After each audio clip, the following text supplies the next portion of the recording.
The walk towards the summit is very challenging, similar to our life, tough but so very beautiful.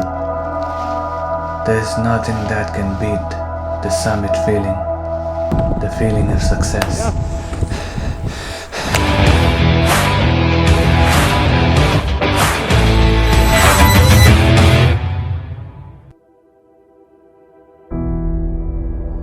You take a time to sit down, appreciate the stillness, and listen to the silence. Here you find the tranquility of body, mind, and soul. The beast of the mountains are a treat to your eyes, and of course, the sunset over the Himalayas.